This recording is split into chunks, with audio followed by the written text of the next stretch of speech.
Hi guys, welcome back. So there we have it. New Zealand 35, South Africa 20. The statements made by New Zealand. We're top dogs at the moment. South Africa, there are some positives there for sure in the second half when those subs came on especially.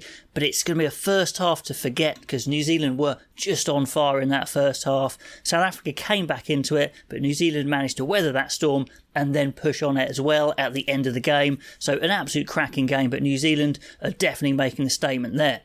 In the first 5 minutes, it's already a massively physical contest, but New Zealand have the upper hand straight away. It's that man, Will Jordan, who had a really good game, showing his class, why he is always should be in that New Zealand starting 15 if he's fit. His counter-attacks this time was excellent. Frizzell and Ioane stepping round South African tackles. South Africa were flying up in those first 5 minutes, but missing a few tackles, which was making the difference.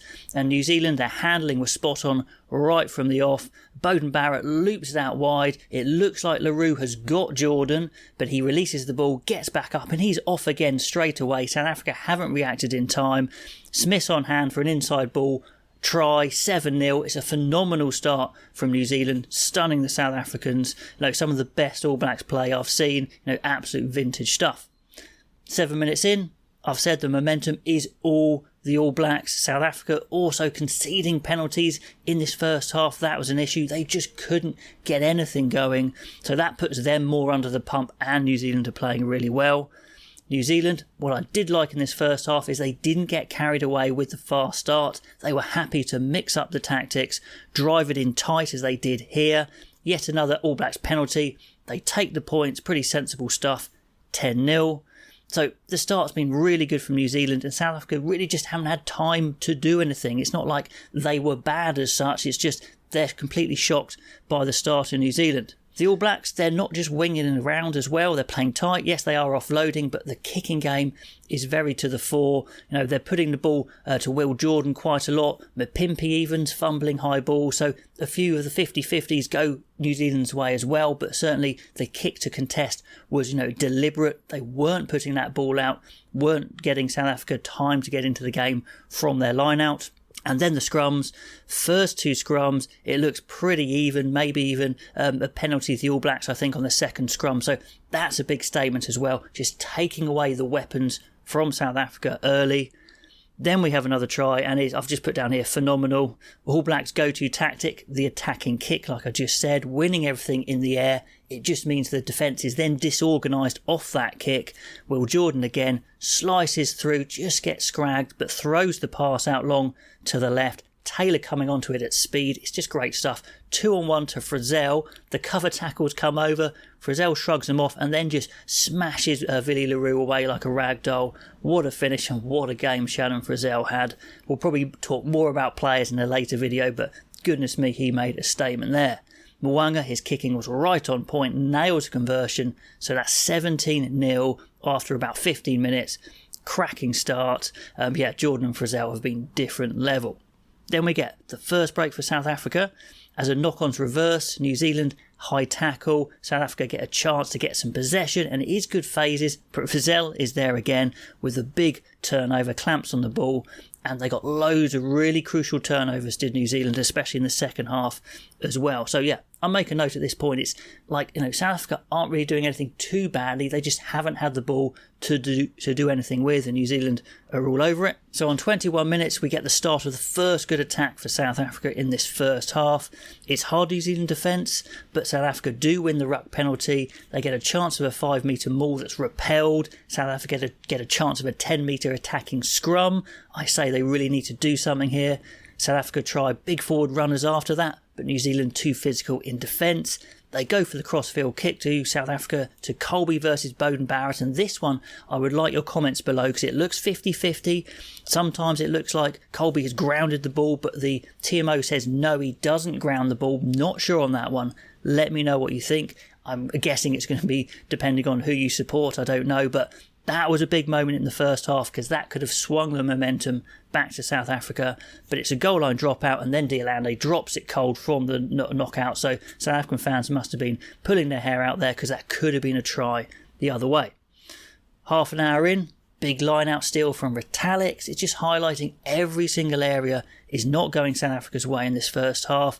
The line out as well, that snuffs out a South African chance to build some pressure again. Then on 32 minutes, we do see a dominant scrum from South Africa, but from the ensuing ruck, Severe Frizzell Kane, they join together to monster the ruck and get yet another turnover. South Africa once again can't get anything going. And it looks on 34 minutes like New Zealand have turned over another one, but they do infringe at the ruck. South Africa feel like they've just got to get on the scoreboard, which makes sense. They take the penalty 17-3. And just a note here, as we saw last season when Willemse plays 10, they just don't trust him kicking. De Klerk kicks this one. It is a bit of a weakness when he plays Willemse 10. In fact, quite a lot of a weakness when you have to almost hide him from the kicking. Anyway, 36 minutes in, classic Aaron Smith, who fires the pass deliberately into the retreating Kitsoff. The ref kind of has to give the penalty. And the All Blacks, they nick the 3 points straight back, 20 points to 3. So I've made a note here that actually South Africa have had some decent spells of possession, but once again the All Blacks defence just comes up trumps. It's competing hard at the ruck especially. Finally, 40 minutes into the red of the first half, patient phases from South Africa. Talea, a really sloppy high tackle, to be honest, had plenty of time to dip and he didn't make the impact he would have wanted in this game. 5 metre line out maul for South Africa. They really need points here. It's repelled the first time. The big boys go to work for South Africa. Frantic attack v defence.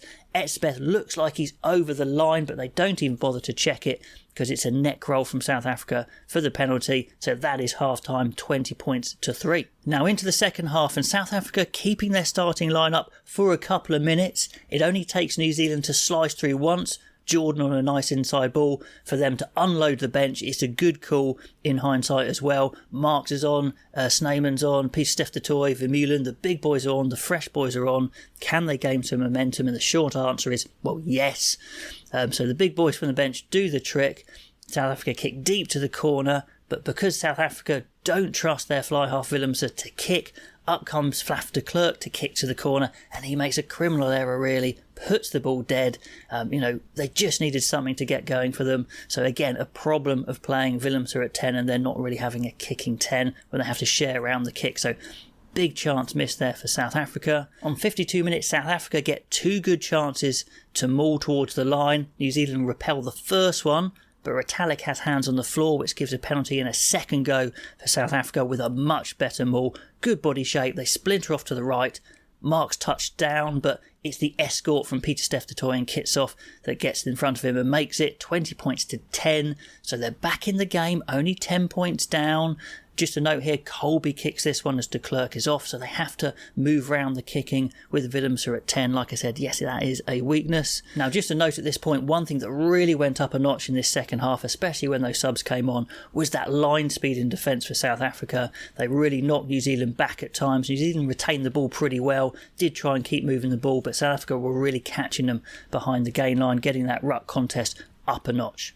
On 58 minutes, New Zealand on the attack, made to work hard, but they do get a penalty on halfway and go for a sensible option to go for goal. It's 50 metres, so I was thinking, they're probably going to roll up Geordie Barrett.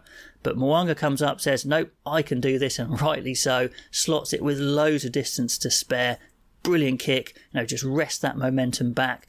23 points to 10. Now at this point, New Zealand are just struggling to get the momentum back. It looks like nothing is on, but Ardie Savea and Scott Barrett with a massive counter ruck. Goodness me, Scott Barrett was fantastic once again for the full 80.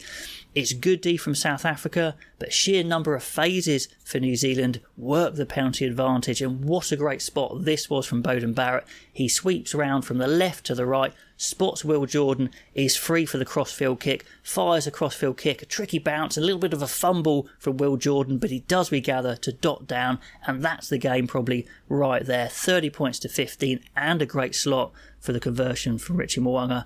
So that was a great response from the All Blacks when actually they were looking to be on the back foot a little bit there.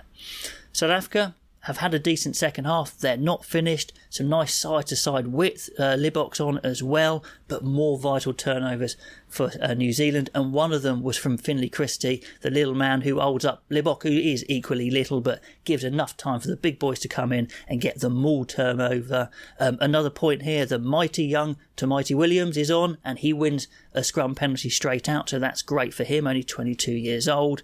Another rock-solid scrum from New Zealand, close to the South Africa line, and Richie Mo'unga caps a perfect game for him pretty much to sweep around and have the pace to get around Willemse off the back of the scrum for the try. So that was impressive and a good finish for New Zealand's attack, 35-15. The All Blacks here, they get a bit giddy. They try and throw the ball around deep in their 22, which they haven't done all game. Get messy. Quagga Smith, the arch poacher, swoops on the loose ball for a good finish, 35-20. What a great contest. So I'd love to know what you think of that game below. For South Africa, yeah, a little disappointing. That first half they were blown away, but I think it's more because New Zealand was so good.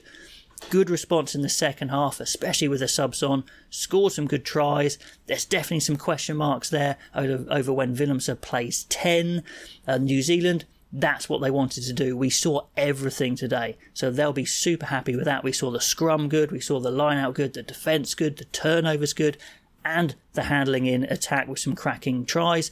They have put the world on notice. They are here, they are serious, they are massive contenders for this World Cup, and it makes that first game, France versus New Zealand, even more enticing. All the comments below, and I'll catch you next time.